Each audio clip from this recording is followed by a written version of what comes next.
Okay, we're going to continue with, we did some at the dojo of showing how to jam a AR-15, but we're going to do it live fire because I want to test it. But we're just going to do a couple things to see what does it take to actually jam an AR-15. So here I can close the ejection port on it, but to get to that it's difficult. So we're talking gross motor. So first we're just going to do is he's going to be aiming downrange, and I'm just going to do something simple. I'm just going to put my hand over the ejection port. He's going to fire around. You ready? Good. Pull again. Yeah. All right. So just that caused a malfunction. That's good to know if you're wrestling around with someone and you're trying to get it not to fire, such as the Albuquerque incident. So he's going to go ahead and clear his malfunction. So again, we're going to do it, but now I'm just going to do it from the other side to where I'm over here, and all I'm trying to do is either block it from over the top or under. So because here I may be wrestling with him, so he's pointing in downrange, but all I'm doing is just trying to control it. So he'll pull the trigger, right, again, right? Okay, it took two that time. Yeah. Right? Yeah. So the glove, I got a little bit of a boo-boo. They're a little bit hot, but we'll try it one more time from over the top. All right, so he's going to clear the malfunction there.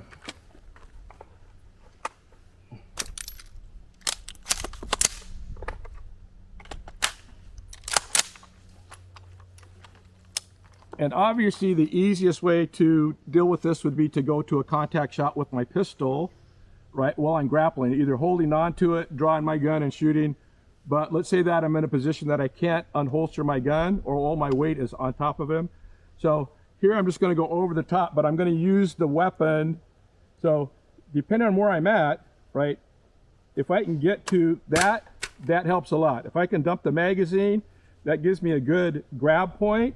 But I know he still has one round, so he's still trying to fire, so he's up on range. All I'm doing is coming over and trying to hold on to it. He's going to fire the round, right?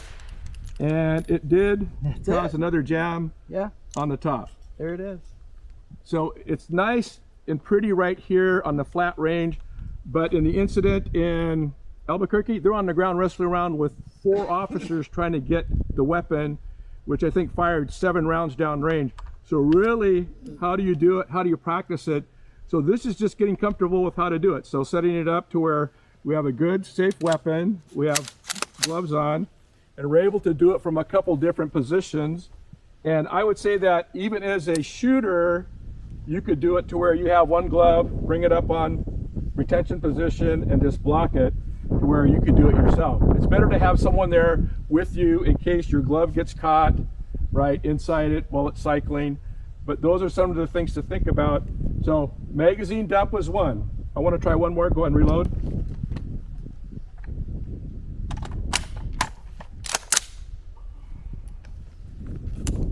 So the other, he's pointed in, and so this, if I can't get to anything here or the ejection port, the other position we're looking at is, can I get to a position where I can pull the charging handle back? So we sighted in, but see, we're in a confined space, I'm wrestling around. Can I get in and just grab, okay, sight in, pull the trigger. It's not going. Now, here's the deal. If it goes back into battery though, I'll pull the trigger. Yeah. All right, so, okay, we're gonna try it one more time.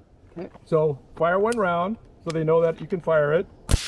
Okay, I come in, okay, pull the trigger, right, it's not going. Anything I can now wrestle around with, now, but pull the trigger again. He has to clear it again. Yeah. So there's, right, 2. But I'm still searching to try to get, see if I can't get all the way around to get that magazine out.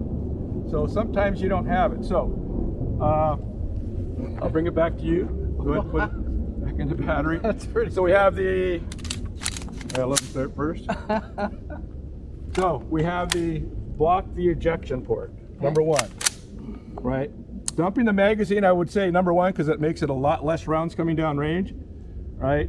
And pulling the, right, charging handle back. Now, obviously, if I could get the dust cover up, but if it's not keeping pressure on it, it's going to pop open because that's what it's designed to do.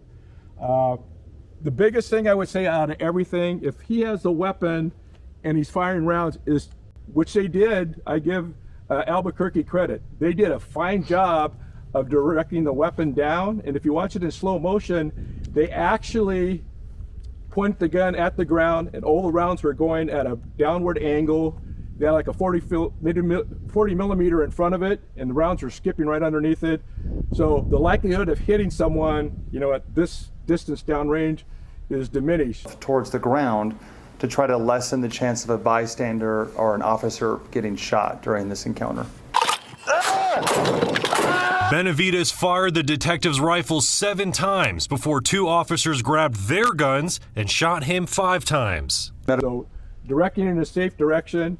If there's 2 officers, my job should be to isolate the weapon, direct it in a safe direction, and the secondary officer should come up and do a contact shot. In the video, you'll see that the second officer that came in to help kind of covered up the suspect's head. The officer that had tackled him actually has his gun out, but he's pressing it right in the back area. That's probably pushing out a battery. I think he does shoot him in the end, but clearing the head to get a good contact shot that is the most incapacitating would be something you need to train with obviously with mock weapons. So things to think about, but knowing that more officers are carrying either M4s or AR platforms, that there was one incident that was really bad, that the lead officer coming into the search at the front door, suspect shoots and kills him, he goes down in the doorway, suspect picks up his rifle and just starts lighting up the rest. So that's, you have to have a sling. The sling is part of the retention that keeps it from losing contact with you, right? So that would be number one, because setting on the ground is not an option. The other part of it is you have to have a hands-free person, right? Because slung like this, you can sling it around, but it's going to kind of come around and still get in front of you if you're wrestling around. These are not good wrestle around weapons. So you should be practicing DT where you can get in, control someone. If you're the long or the rifle person, you need to designate who's going to be the hands-on person so you're not all wrapped up with your AR platform and rolling around where the suspect can get a hold of it. All right, train safely, be safe.